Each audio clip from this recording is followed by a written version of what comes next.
Basically मैं boxer बनना चाहती थी। स्पोर्ट्स का नामो निशान नहीं था हमारे रियासत में।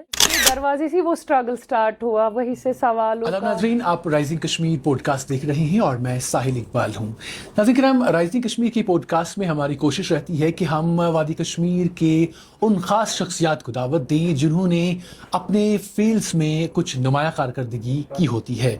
और इसी की एक कड़ी के तहत आज हमने अपने स्टूडियोज़ में एक ख़ास शख्सियत को दावत दी है। आप हैं बिल्किस मीर साहिबा। आप सब इन्हें जानते हैं, ये वाटर स्पोर्ट्स क्वीन के नाम से भी जानी जाती हैं और हाल ही में इन्होंने पेरिस ओलंपिक्स में वाटर स्पोर्ट्स जूरी के बतौर भी वहाँ पर हिस्सा लिया था। और इसके साथ साथ इन्होंने वाटर स्पोर्ट्स को जम्मू कश्मीर में एक नुमाया नाम, एक बुलंदी पर पहुँचाने में अपनी पूरी कोशिशें की हैं और जिसमें वो बहुत हद तक कामयाब भी हुई हैं। बिल्किस, सबसे पहले स्टूडियो में आने का बहुत बहुत शुक्रिया। Thanks a lot, thanks a lot. बिल्कुल जी, स्टार्ट करते हैं क्योंकि हम सब जानते हैं आपको कि आपने वाटर स्पोर्ट्स के लिए बहुत काम किया है, लेकिन ये जर्नी कहाँ से शुरू हुई उसके बारे में हमें थोड़ा सा बताइएगा। शुरुआत से शुरू करते हैं। सबसे पहले बताइएगा हमें कि बिल्किस मीर कौन है, कहाँ से आती हैं, तालीम वगैरह कहाँ से आपने हासिल की? बिल्किस मीर श्रीनगर डिस्ट्रिक्ट से बिलोंग करती है और खानियार डाउन टाउन एरिया में। और मेरी जो खेल करियर की शुरुआत हुई ये 90s में हुई, जब स्पोर्ट्स का नामो निशान नहीं था हमारे रियासत में और स्पोर्ट जैसे फील्ड को कोई मानता नहीं था। क्योंकि मैं सोसाइटी का दोष उसमें नहीं मान सकती हूँ, क्योंकि हमारे यहाँ तब जब मैं निकली हूँ स्पोर्ट्स में, स्पोर्ट्स कल्चर था ही नहीं। और दूसरा ये था कि आगे कोई रोल मॉडल नहीं था कि जैसे तब दो ही प्रोफेशंस को प्रोफेशन माना जाता था, या डॉक्टर, इंजीनियर, और लड़कियों के लिए अक्सर यही बोला जाता था कि टीचिंग लाइन में जाएगी और वही जॉब होगा 10 से लेकर 3 बजे तक, वही एक ये होता था। और बिल्कुल भी तब यस बिल्कुल, तब ये भी मैं मानती थी कि लड़की के लिए पढ़ाई मुश्किल करना होता था, बाहर निकलना। बट उन 90s में स्पोर्ट्स को अपना कैरियर मानना मेरे लिए बहुत ज़्यादा मुश्किल था। It was full of struggle, क्योंकि मैं मानती हूँ कि मेरे जो प्लेइंग कैरियर की शुरुआत हुई वो घर के दरवाजे से वो स्ट्रगल स्टार्ट हुआ, वहीं से सवालों का मतलब उठना हुआ। क्योंकि तब हमारे यहाँ स्पोर्ट्स कल्चर बहुत कम था और 98 में मैंने शुरुआत की और डल झील से ये शुरुआत हुई। तो इंस्पायर किस चीज़ से हुई आप कि आपने वाटर स्पोर्ट्स में जाना है, जो कि बिल्कुल एक मुख्तलिफ है? स्पोर्ट्स की भी बात करें तो नॉर्मली हम जो लड़कियां स्पोर्ट्स खेलती हैं उसके बारे में हम सोच सकते हैं, लेकिन वाटर स्पोर्ट्स जो कि एक बिल्कुल मुख्तलिफ गेम थी, इसके बारे में किस तरीके से आप इंस्पायर की जब आपने बात की, बेसिकली कहाँ से ये थॉट आया, कैसे मैंने स्टार्ट किया, वो था कि हमारे घर में भाई नहीं था और हम बहनें ही थी। और जब भी कोई आता था हमारे घर में, कोई भी बुजुर्ग आता था, तो वो मेरे माँ बाप को बड़े वो लाचार नजर से देखते थे कि बिचारी छकोरे या आगे कित कन करे अमिश, मतलब तब वही एक कॉन्सेप्ट था, इसकी लड़कियां है। और उस चीज को मैंने फील किया एज अ, मतलब जब मैं बच्चा थी कि मेरे पापा के मेंटल हेल्थ पे बहुत वो प्रॉब्लम हो पाता था जब उसको बोलते थे इसकी लड़कियां है, इसकी इन लड़कियों को लड़का बने और आगे नाम करे। तो मेरे वो अंदर वो डर था कि इतना क्यों हम दर्जा दे रहे हैं कि लाइक आपकी लड़कियों को लड़के बने। अगर यही दुआ हम बोलेंगे लड़के किसी वाले उनको बोलेंगे ये बद दुआ है। तो मुझे कहीं ना कहीं लग रहा था वो चीज़ मुझे एज अ चाइल्ड नज़र आ रहा था कि मेरा जो फादर था वो कहीं अपने आप को बहुत ऐसा समझता था। कि मैंने बोला नहीं, मुझे ऐसा फील्ड चुनना है जो यूनिक होगा, जो डिफरेंट होगा और ये जो साबित कर देगा कि लड़कियां किसी से कम नहीं। और बेसिकली मैं बॉक्सर बनना चाहती थी। ठीक, क्योंकि अल्लाह ताला ने मुझे वो नेचुरल स्ट्रेंथ पहले ही दिया था। मैं बहुत एक एक्टिव मतलब बच्चा, मेरी माँ का कहना था कि आप एक जगह बैठ नहीं पाती थी।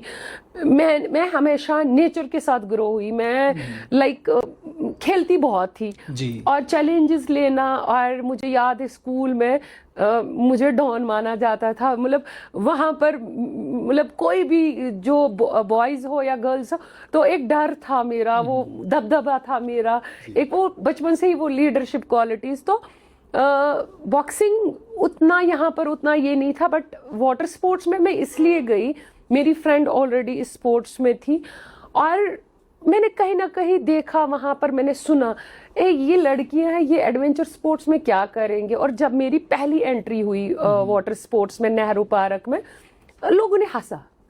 मैंने उसको चैलेंज लिया कि नहीं, मुझे इस बोट में बैठना है, बैलेंस करना है और ये दिखाना है कि वी आर इक्वल, हम कर सकते हैं इसमें।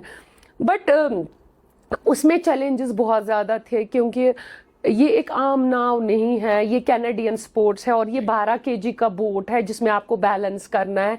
और उससे पहले आपको विंटर में मैंने शुरुआत की जी। It was November, I remember. तो मेरी शुरुआत जो winter, it was challenging, but वो जो होता था ना, where there is a will there is a way. मुझे लगता है मेरी सबसे जो मैं मानूंगी मेरी स्ट्रेंथ थी, मेरी जिद और हिम्मत जी। जो मुझे लगता है कि मेरी सबसे बड़ी स्ट्रेंथ थी, वही जिद लेकर मैं चली कि मैं इस बोर्ड में बैलेंस करूंगी। तब मुझे नहीं पता था मैं फिर नेशनल खेलूंगी, इंटरनेशनल खेलूंगी, सिर्फ ये जिद था कि इस बोर्ड में बैठना है, पैडल करना है, और हिम्मत तो थी कि नहीं करना है। और उसके बाद जश्न डल आ रहा था, जिसने मुझे ये दिखाया उस कंपटीशन, नहीं मेरा है, एक लेवल है, मैं जा सकती हूँ। जो डोमेस्टिक लेवल कंपटीशन मुझे मिला, दैट वाज जश्न डल, जो 98 में हुआ और जेके पुलिस ने ऑर्गेनाइज किया। मुझे एक ट्रॉफी और 1500 का पहला इनाम मिला, उसने मुझे इंस्पायर किया आगे जाने के लिए। चूंकि हम सब जानते हैं कि वादी कश्मीर की बिलखुसूस अगर हम बात करें तो यहाँ पर कोई नई चीज़ करने में भी अपने आप में बहुत सारी चैलेंजेस होती हैं, ख़ासतौर पर जब एक लड़की, एक खातून कोई चीज़, कोई नया चीज़ करने की कोशिश करती है तो उन्हें बहुत सारी जद्दोजहद से दो चार होना पड़ता है। आपकी जर्नी में इस तरह के चैलेंजेस आए हों, वो हमें बताइएगा, किस तरीके से आए और कैसे आपने फिर उनसे निपटा? मेरे जो ये 28 ईयर्स कंप्लीट हो रहे हैं आज ये जो बिल्किस आपके सामने, it is not a 1 day 2 day journey, 28 years आज कंप्लीट हो रहे हैं। और मेरा जो प्लेइंग कैरियर था, it was full of struggle जी। हर दिन मेरे पास नई नई चुनौतियां आती थी, और जब आप गिरते हो, गिरकर उठते हो, वो एक हिम्मत है। और मैंने जितने भी नेगेटिविटी मेरे प्लेइंग कैरियर में हुई, क्योंकि आज भी मुझे वो दर्द अंदर है कि मुझे वो एप्रिसिएशन नहीं मिली। 2009 में ही मेरा प्लेइंग कैरियर छूट इसलिए गया because there was no appreciation, there was no hand holding. जैसे आपने जिक्र किया, जब एक लड़की एक फील्ड में आती है, जब वो उस फील्ड में एक्सेल करना चाहती है, उसमें सवाल बहुत ज्यादा होते हैं। और जब आप एक कामयाब इंसान बनते हो, और खासतौर में लड़कियों की बात करती हूँ, उस पे भी लोग ये नहीं देखते कि उसकी मेहनत क्या है, उसका स्ट्रगल क्या है। मुझे आज भी याद है, इनिशियली जब मैं निकलती थी पैडलिंग के लिए, मैं अपना वो जो मेरा पैडल था वो भी छुपाती थी फेरन में, क्योंकि मुझे पता था कि at the end of the day मेरे माँ बाप को टारगेट होना है। सोसाइटी में ऐसे सवाल भी उठे कि जिसमें मेरे माँ बाप के मेंटल हेल्थ पे भी बहुत ज्यादा ये हुआ, क्योंकि शायद अगर मैं कामयाब नहीं होती ना तो वो आज भी बातें होती। बट मेरे माँ बाप ने मुझ पे विश्वास किया, उन्होंने उन नेगेटिव बातों का ध्यान नहीं रखा, उन्होंने सिर्फ ये देखा कि हमारी बेटी क्या चाहती है। वो मेरे स्ट्रेंथ बने। अगर उन्होंने मुझे तब सपोर्ट नहीं किया होता, मैंने जैसे पहले ही बोला कि मेरे प्लेइंग कैरियर में वर्ड एनकरेजमेंट मिसिंग था, मैं टूटी बहुत, बट हार कभी नहीं मानी, क्योंकि मेरा लक्ष्य था, मेरी माँ का लक्ष्य था कि अगर आपने हार मानी तो आने वाली जो पीढ़ी है, जो इस वाटर स्पोर्ट्स में एक्सेल करना, ये उन सब की हार है। तो वो कहीं ना कहीं जो माँ बाप का सपोर्ट रहा, और जो भी मेरे खिलाफ नेगेटिविटी होती थी या मैं सुनती थी as a child, because when you are a young you, मतलब आपको हर्ट हो जाता है, बट मैंने उसको पॉजिटिव में ले लिया। मैंने बोला ठीक है, अगर ये बोल रहे हैं तो जब तक आप अपने आप को साबित नहीं करोगे, लोग आपको एक्सेप्ट नहीं करेंगे। और अक्सर वही है ना कि जिस पे कोई भरोसा ही नहीं करता वही एक इनकलाब लाता है, बिल्कुल। वही एक अलग ये करता है। तो मैंने भी लाइफ में यही था कि मैंने कुछ हट कर दिखाना, क्योंकि वो जो मेरा बचपन से ही घर में ही वो माहौल था कि लड़की लड़की लड़की, उस सोच को बदलना था। मुझे बताएं, इस दौरान यहाँ पे नामुसाइद हालात भी रहे, और कभी इस तरह का वक्त आपके सामने आया कि जब आपने कहा कि बस बहुत हो गया, अब छोड़ देना है, अब आगे नहीं हो पाएगा? बहुत जल्दी आया। मेरे फाइनेंशियल कंडीशन, एक एथलीट की लाइफ में एक आम इंसान से डिफरेंट होता है जी। जब आप स्ट्रगल में होते हो, जब आप ग्रास रूट लेवल से उठने की कोशिश करते हो, तब आपके साथ कोई नहीं होता है। ना आपको कोई जानेगा, ना आपको कोई सपोर्ट करेगा, ना आपको कोई स्पॉन्सर करेगा। मेरे घर में भी फाइनेंशियल कंडीशंस बहुत ख़राब थे जब मैं निकली, और मुझे आज भी वो अफसोस है कि मैंने अर्ली जॉब ज्वाइन किया जबकि मुझे नहीं करना था। मैं और खेल सकती थी और आगे बढ़ सकती थी, बट तब मुझे यही था कि मैं अपने माँ बाप को हेल्प करूँ। तब जैसे 90s में बहुत चैलेंजिंग था, आपको एक घर से बाहर निकलना था। तब हमारे मतलब जम्मू कश्मीर में ऐसे हालात थे कि लड़की का बुरके में निकलना और फिर मैं ट्रैक सूट पहनना, फिर कंट्री को रिप्रेजेंट करना, वो भी एक बहुत डिफरेंट चैलेंज था। एग्जैक्टली। और इतनी सारे चैलेंज के बाद, इतनी सारी जो एक्सपीरियंस है आपने देखी, उसके बाद फाइनली फिर अब आपके ऊपर इल्जामात लगते हैं, आपको घेरा जाता है, और एक लंबे अरसे तक वो सारा चलता है, वो किस्सा चलता है। उसके बारे में हमें थोड़ा सा बताइएगा कि वो कैसे हुआ, क्या हुआ, और उस दौरान आपकी जो लाइफ थी वो कितनी शैटर्ड हुई, क्या चीजें रही? जब आप आगे बढ़ते हो ना तो आपको बहुत सारे चीज़ें ऐसी होगी कि जो गिराने की कोशिश बहुत करेंगे। मेरे प्लेइंग कैरियर में एक मरहला 3 साल का सफ़र बहुत ज़्यादा, क्योंकि एक एथलीट इनोसेंट होता है जी। उसको उसको अपनी गेम के अलावा कुछ पता ही नहीं होता है। Exactly. उसने पूरी लाइफ अपनी प्लेइंग फील्ड में दी होती। जब मेरे साथ वो हुआ, पूरे मीडिया में आया, बिलीव मी, जब वो FIR दिया गया था, मुझे खुद भी पता नहीं था कि FIR दिया गया और किन बेसिस पे दिया गया। ठीक। मैं रात के 9 बजे है तो मुझे फोन आ रहा है, किसी मीडिया चैनल का आ रहा है जम्मू से, कि आपका straight line something like that, I don't remember, उनका फोन आ रहा है कि आपका FIR लग गया है, आपका आप ये इल्जाम। मुझे कुछ भी नहीं पता था कि इल्जाम क्या है, किस बेसिस पे ये FIR दिया गया, और बेसिकली क्या था वो। मैं नौकरी जो मैंने हासिल की है जी, it is SRO 349। What is SRO 349?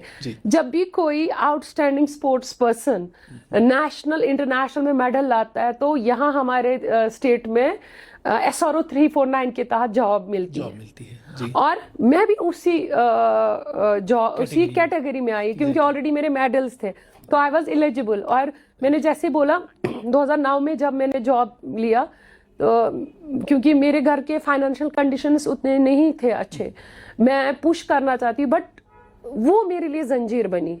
आज भी मुझे वो रिग्रेट है अंदर से, शायद अगर मेरे पास पैसा होता मैं अपने ट्रेनिंग एक्सपोजर पे लगाती, क्योंकि मेरी माँ ने जेवर भेजा, घर के कंडीशंस बहुत खराब थे, तो 2009 में जबरदस्ती मुझे जॉब करना पड़ा, so that I can help my self, I can help my family. तो वो मेरा एक मोटिव था। फिर जब वो FIR आया, I was in shock, and believe me, मैं डिप्रेशन में भी चली गई, बट मैंने अपने आप को टूटने नहीं दिया। I am grateful to my parents, my well wishers, my friends, जिन्होंने उस टाइम मुझ पे भरोसा किया। बिकॉज जब ये आप कितना भी अच्छा करोगे ना, वो चीज़ें सब भूल जाते हैं। जब ये मोमेंट आया ना तो लोगों ने बहुत सारी सवाल उठे। मुझे याद है जब मैं वर्ल्ड कप में गई, शायद मुझे उतने फोन नहीं आए जी। जब ये FIR हुआ तब सबने फोन किया, ये क्यों, क्या है। तो लकीली ये एक 3 साल की बैटल थी, तो मैंने सीधे ही कोर्ट का दरवाजा खटखटाया जी। एंड अल्हम्दुलिल्लाह कि जो ऑनरेबल कोर्ट ने मुझे इज्जत दी जी। जो ऑनरेबल हाई कोर्ट ने मुझे इज्जत दी। सबसे मुश्किल क्या था मेरे लिए, सबसे मुश्किल ये था क्योंकि मैं हर एक हियरिंग में खुद जाती थी। ठीक। Every single hearing I go my self. I remember सबसे मुश्किल मुझे ये लगा इन 3 सालों में, जब आप सही होते हो और उसके बावजूद भी आपको चुप रहना पड़ता है। एग्जैक्टली।